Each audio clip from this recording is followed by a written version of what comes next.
नीतीश सोनी, ऐसी क्या प्रॉब्लम है वो किसी भी ब्रांड को साइन नहीं कर रहे हैं। बहुत सारा पैसा भी ऑफर हो रहा है, बहुत सारा पैसा भी दे रहे हैं लोग, लेकिन वो किसी भी ब्रांड को प्रमोट नहीं कर रहे हैं। साथ ही साथ में ऐसी कौन सी गलती हुई थी नीतीश भाई से अपने अर्ली एज में, जो कि वो चाहते हैं कि आप में से कोई बिल्कुल ना करे। तो चलिए स्टार्ट करते हैं आज की इस वीडियो को।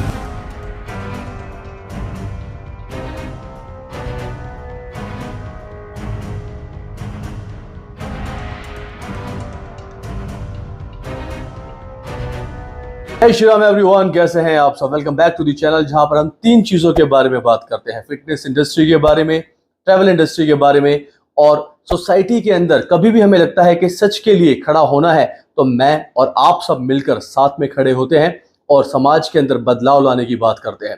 आज हम बात कर रहे हैं एक ऐसे इंसान के बारे में जिसने फिटनेस इंडस्ट्री में बहुत ही जल्दी बहुत सारी सीढ़ियां एक साथ चढ़ ली है। मैं बात कर रहा हूं नीतीश सोनी के बारे में, जिन्होंने ऑलमोस्ट 6.6 मिलियन की फैमिली इंस्टाग्राम के ऊपर बना ली है। बहुत सारे लोग इनको ट्रोल भी करते हैं, बहुत सारे लोग इनको फॉलो भी करते हैं, बहुत सारे लोग इनके बारे में अच्छी बातें भी बोलते हैं। बहुत सारे प्रश्न होते हैं जो इनसे लोग पूछना चाहते हैं। मैंने भी वही कोशिश की है। गाइस, मैंने नीतीश भाई से ऐसे 5 क्वेश्चन पूछे हैं, ऐसे 5 प्रश्न पूछे हैं जो कि हर एक इंसान जानना चाहेगा।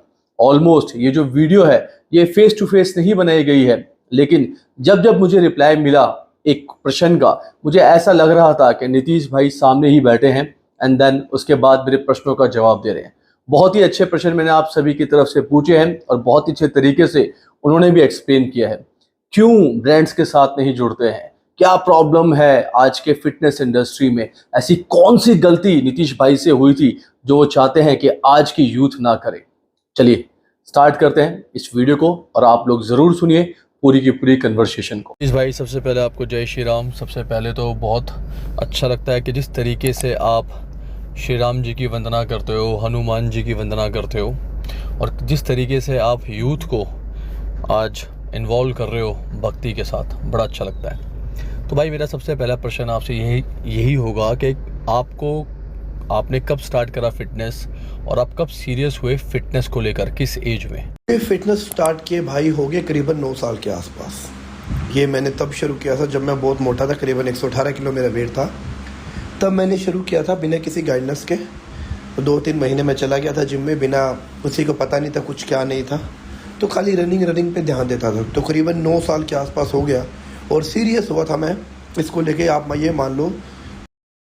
दूसरा प्रश्न आपसे ये होगा कि बहुत सारे लोग आपके ऊपर मीम्स बनाते हैं, बहुत सारे लोग आपको आकर बुरा भला भी बोलते हैं, बहुत सारे लोगों ने आपको नाम दिया है, टैग दिया है सत्तू मैन के नाम से। तो आप ये सारी की सारी जो नेगेटिविटी है और जो लोग आपके बारे में नेगेटिव बोलते हैं, आप उसको किस वे में लेते हो और आपका क्या रिप्लाई है उन लोगों के लिए? एक बात कहता हूँ, मुझे बहुत लोग बोलते हैं, कोई सत्तू भैया बोलता है, कोई सत्तू किंग बोलता है, कोई सत्तू बोलता है। तो मुझे खुशी होती है कि एटलीस्ट मैं फूड के नाम से जाना जा रहा हूँ, फ्रॉड के नाम से नहीं जाना जा रहा। और रही बात ट्रोल करने की, तो मैंने हमेशा एक बात सीखी है मेरी लाइफ में, अगर आपको आगे बढ़ना है, कामयाब होना है, तो ये चीज़ें एक्सेप्ट करनी पड़ेगी। अगर आपको कोई ट्रोल नहीं कर रहा, आपके बारे में बुरा नहीं बोल रहा, तो आप सही रास्ते पे हो ही नहीं, आप गलत रास्ते पे चल रहे हो। और श्री कृष्ण जी ने भी कहा है, अगर आपको कामयाबी पानी है तो सबसे पहला यही है कि आपको लोगों की बातें सुननी आनी चाहिए, आपको अकेले रहना सीखना पड़ेगा और संघर्ष करना पड़ेगा। बट मैंने हमेशा एक बात ये जानी है कि मेरा किसी के काम को लेके बोलने का कोई भी अधिकार नहीं है।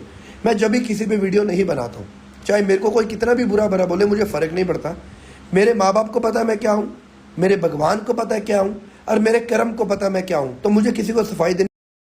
तीसरा प्रश्न आपसे ये होगा कि आपके अंदर अगर कोई बुराई थी कभी लाइफ में, आपकी यंग एज के अंदर, या कोई ऐसा एक्सपीरियंस आपकी लाइफ का जिसने आपको बहुत ही झंझोड़ दिया हो, या कहीं पर आपसे कोई गलती हो गई हो और जो आप चाहते हो कि आज का यूथ वो गलती ना करे, तो ऐसा कौन सा एक्सपीरियंस होगा या ऐसी कौन सी सीख होगी जो आप सिखाना चाहोगे यूथ को? और एक ऐसी बुराई जिससे जो आपके ऊपर भी भारी पड़ी या आपके ऊपर भी हावी हुई और आप चाहते हो कि यूथ भी उस बुराई से, उन गलत चीज़ों से दूर रहे, आप उसके बारे में भी ज़रूर बताएं। जब कोई बच्चा चलना शुरू करता है ना, वो गिरता है, उठता है, गिरता है, उठता है ना। हर कोई गिरता है, उठता है। इट्स नॉट अबाउट मी, हर कोई उठता गिरता है। बट मैटर करता है जब वो बच्चा चलना सीखता है ना, तो वो बाकी बच्चों को गिरने से बचा रहा है। गलती हर इंसान करता है। मुझे भी बहुत लोग मिले थे जिन्होंने मेरा फ़ायदा उठाया, जिन्होंने मेरे पैसे का फ़ायदा उठाया, जिन्होंने मेरे खेल का फ़ायदा उठाया, मेरे शरीर का फ़ायदा उठाया। भाई मेरे को मजबूर किया जाता था, आप ये लो, ऐसे हो जाओगे, वैसे बन जाओगे। बहुत इन्फ्लुएंसर हैं, ठीक है, आज वो मेरी बुराई भी करते हैं, मुझे फ़र्क नहीं पड़ता। बट उन्होंने सही रास्ता दिखाया ही नहीं। उन्होंने एक ही बात बोला, ये करना है तो ये लेना है। उन्होंने ये नहीं कहा कि आपको बॉडी बिल्डिंग करनी नहीं है, आपको स्टेज पे जाना ही नहीं है, तो आपको ज़रूरत नहीं है। बस ये बोलते कि इनसे कुछ नहीं होता, इनसे कुछ नहीं होता, आप ले लो।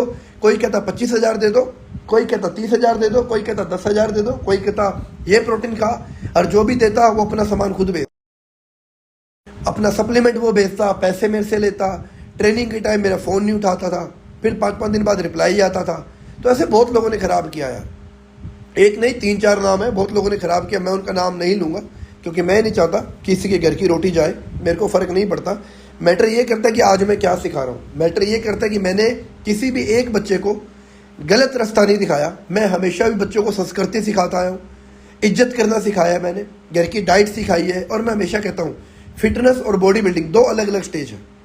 और जो बॉडी बिल्डिंग करता है उसको ऑनलाइन नहीं करता, वो सीधा गुरु के पास जाता है अपने, क्योंकि उनके गुरु को पता है क्या करना है क्या नहीं करना। फिटनेस एक अलग लेवल है जहाँ पे कभी भी सप्लीमेंट की नीड नहीं होती है, जहाँ आप एक बेसिक डाइट से पूरा कर सकते हो, अपनी मेहनत कर सकते हो। और मैंने कभी भी नहीं कहा कि मैं बॉडी बिल्डिंग करवाता हूँ या मैं बॉडी बिल्डिंग कोच हूँ, नहीं। मैं हमेशा फिटनेस की बात करता है और मैं फिटनेस को ही प्रमोट करता हूँ। और मैटर मैं हमेशा ये कहता हूँ, मेरे साथ जो हुआ ना वो किसी बच्चे के साथ नहीं हो, क्योंकि उस टाइम तो मैंने खुद को संभाल लिया। पर आज की डेट में कोई बच्चा अपने आप को नहीं संभाल पाएगा। आपने तो कितने बच्चे मर रहे हैं आज की डेट में, मेरे टाइम में ऐसा नहीं था।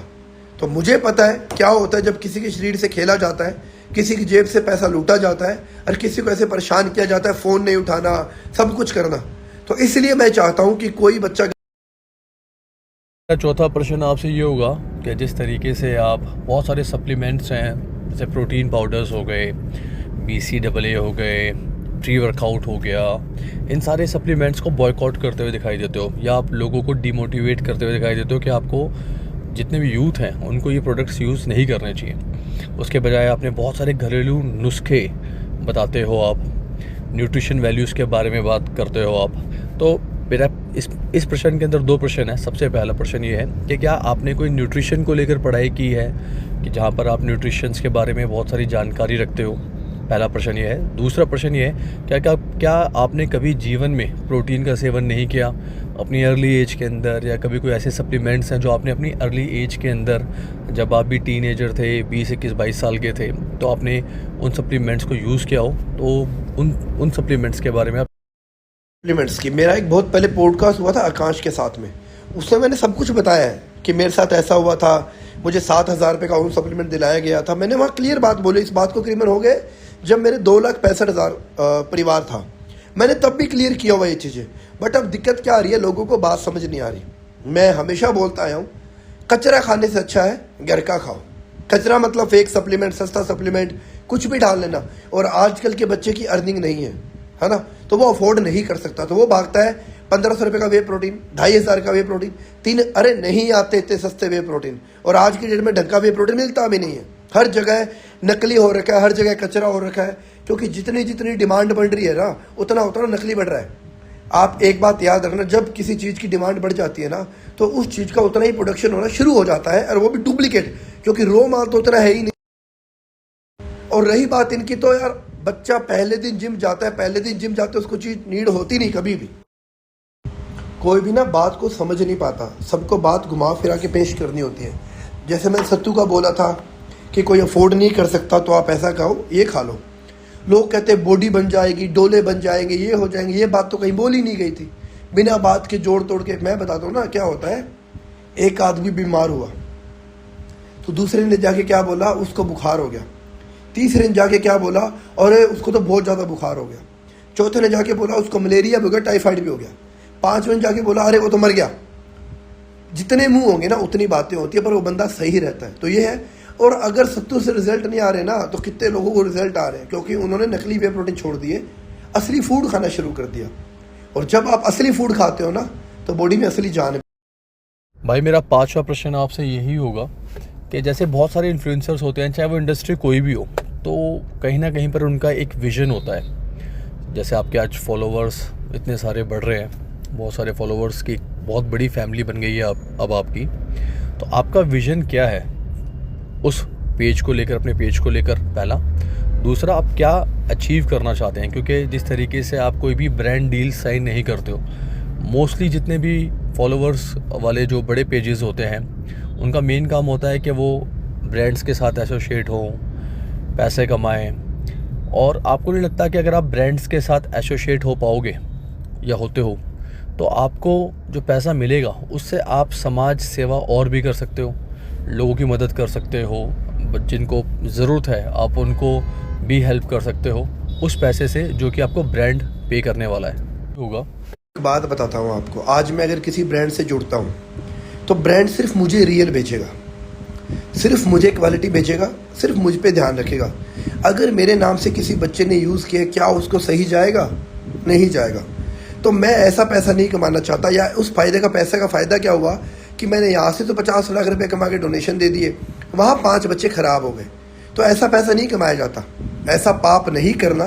ये तो वो बात होगी कि लोगों का खून भी मैं ही निकाल रहा हूँ और ब्लड बैंक भी मैं ही खोल के बैठा हूँ। नहीं, जितना है मैं कर रहा हूँ। और मेरा विज़न सिंपल सा है, मिडिल क्लास हो चाहे हाई क्लास हो चाहे लो क्लास हो, वो इतने कॉन्फिडेंस से जिम में जाए कि मुझे किसी की भी ज़रूरत नहीं है। मैं अपने घर की डाइट से प्रॉपर वेट लिफ्टिंग कर सकता हूँ, प्रॉपर अपनी बॉडी को फिटनेस में ला सकता हूँ, मन चाहा वो वर्कआउट कर सकता हूँ। मुझे किसी से डरने की ज़रूरत नहीं है। मुझे अपने वर्कआउट से पहले 3 ग्राम 5 ग्राम या वर्कआउट के बाद 20 ग्राम 25 ग्राम की ज़रूरत नहीं है। मेरे पास फूड इतने हैं कि मैं सब कुछ एडजस्ट कर सकता हूँ अपनी लाइफ में। फिटनेस में कभी भी इन चीज़ों की ज़रूरत नहीं पड़ती है। हाँ, अगर आपका गोल है स्टेज पे जाने का, तो वहाँ खाली सप्लीमेंट से भी पार नहीं पड़ती, कितने सारे शॉर्टकट्स लेने पड़ते हैं, डिसिप्लिन करना पड़ता है, मेहनत करना पड़ता है। और आजकल हर एक जिम के अंदर 100 में से 990 लोग फिटनेस वाले हैं, जो अपनी जॉब पे जाते हैं, अपने घर आते हैं, अपने परिवार वाले हैं, जो रेंट पे रह रहे हैं, जिनके कितने EMIs हैं, वो नहीं भर पाते हैं चीज़ों को। कोई बंदा 10,000 का वे प्रोटीन लेगा या 10,000 अपने मकान का किराया देगा, आप ये सोचो ना। तो मेरा टारगेट वो है, मेरा विज़न सिंपल सा है, हर एक बच्चा कामयाब हो, अपने माँ बाप से जुड़ के रहे, संस्कृति से जुड़ के रहे, हर एक बड़े की इज्जत करना सीखे, गंदवाड़े में नहीं रहे, सुगलवाड़ा नहीं करे, गंदी आदतों से दूर रहे और हमेशा भगवान में से जुड़ा रहे। तो जैसा कि आपने इस पूरे के पूरे वीडियो को देखा, पूरे के पूरे वीडियो को सुना भी होगा, मैंने बहुत सरलता से बहुत ही सरल प्रश्न पूछे हैं नीतीश भाई से, और उसी तरीके से स्ट्रेट फॉरवर्ड नीतीश भाई ने सारे प्रश्नों का जवाब दिया है। ये सिर्फ एक पार्ट 1 है। मैं आप सभी के लिए बहुत ही रोचक और प्रश्न लेकर आने वाला हूं, जो कि मैं फिर से नीतीश भाई से पूछूंगा। अभी वो थोड़ा सा बिजी चल रहे हैं क्योंकि बहुत सारे इवेंट्स होते हैं। आप लोग भी समझ सकते हैं कि किस तरीके की कार्यशैली है उनकी, किस तरीके से उनका लाइफस्टाइल है। तो जैसे ही मौका मिलेगा जरूर नीतीश भाई से प्रश्न पूछेंगे, और हो सकेगा इस बार तो फेस टू फेस पूछेंगे। आप सभी के लिए जो भी प्रश्न है आप लोग कमेंट सेक्शन में भी जाकर जरूर बताएं। जय श्री राम।